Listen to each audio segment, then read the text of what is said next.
अपने शीश कटाओ। अरे किसी और के लिए नहीं, बल्कि अपने लिए और अपनी आने वाली संतानों के लिए इन मनुवादियों से लड़ जाओ, इन मनुवादियों से लड़ जाओ।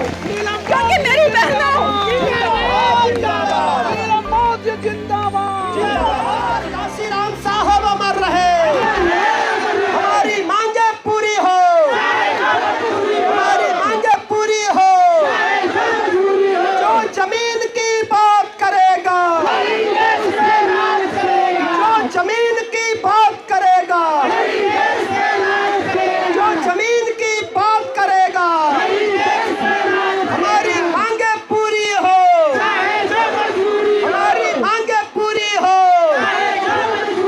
साथियों, अब हम अनुरोध करेंगे, हमारे बीच में दिल्ली से हमारी दूसरी शेरनी बहन नीलम बौद्ध चल के आई हैं। मैं अब सीधे नीलम बौद्ध को आमंत्रित करता हूं कि हमारी बड़ी बहन नीलम बौद्ध हमारे मंच पे हैं। मैं अनुरोध करूंगा कि आए और आपको संबोधित करें।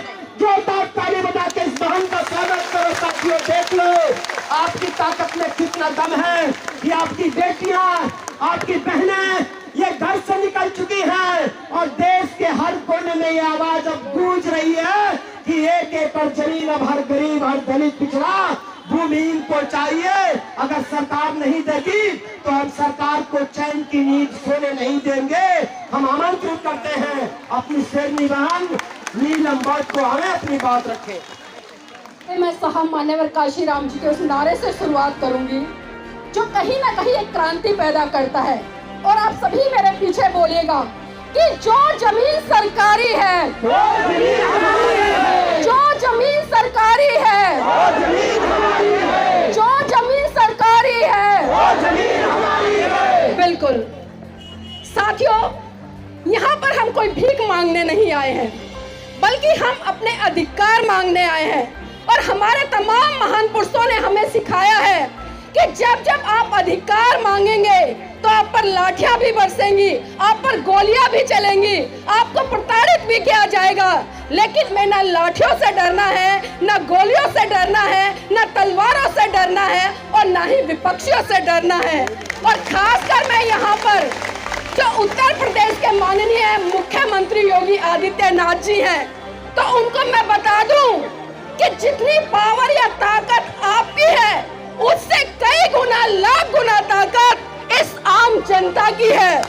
क्योंकि आपको मुख्यमंत्री बनाने वाले, आपको सत्ता पर बिठाने वाले, आपको कुर्सी पर बिठाने वाले कोई और नहीं, बल्कि ये जनता है जिसने एक एक वोट देकर आपको इस जगह का मुख्यमंत्री बनाया है। तो आपकी नैतिक ड्यूटी बनती है कि इस जनता के हितों के लिए आपको काम करना है। लेकिन साथ ही ये सदियों से होता आया है कि इस बहुजन समाज का कहीं ना कहीं शोषण होता है। लेकिन विडंबना है कि जिस 85% की बात साहब मान्यवर काशीराम जी करते थे, उस 85% बहुजन समाज को शायद अपनी ताकत का एहसास नहीं। क्योंकि साथियों, हमें इतनी ताकत है, इतना विश्वास है कि अगर हम किसी को सत्ता पर बिठा सकते हैं तो 5 साल बाद हमें मौका मिलता है कि अपने वोट की ताकत से उसी नेता को हम धूल चटा भी सकते हैं। तो ये आपकी ड्यूटी होनी चाहिए। और जिस तरह से परम पूज्य बाबा साहब ने भी साथियों आपके लिए तमाम हक अधिकार दिए, और अगर आज इतना बड़ा आंदोलन भाई जी यहाँ पर कर रहे हैं, आप ताकत के रूप में यहाँ पर उनके साथ में कंधे से कंधा मिलाकर बैठे हैं। और खासकर मेरे देश की मजबूत कड़ी का मैं हिस्सा कहूंगी मेरी नारी शक्ति। क्योंकि मैं आपके लिए कहना चाहूंगी कि जागो, उठो, खड़ी हो जाओ। अरे जागो, उठो, खड़ी हो जाओ, चाहे अपने शीश कटाओ। अरे किसी और के लिए नहीं, बल्कि अपने लिए और अपनी आने वाली संतानों के लिए इन मनुवादियों से लड़ जाओ, इन मनुवादियों से लड़ जाओ। क्योंकि मेरी बहनों,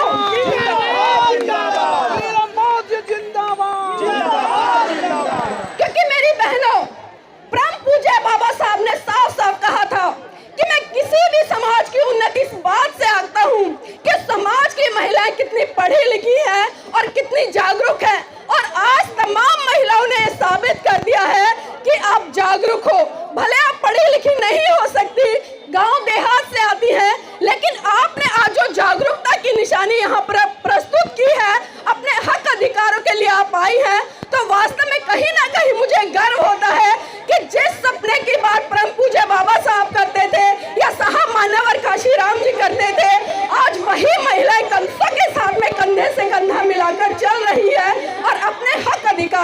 लड़ाई लड़ रही हैं। तो मेरी बहनों, किसी भी आंदोलन को मजबूती देने के लिए जो सबसे बड़ी भूमिका होती है वो नारी शक्ति की होती है।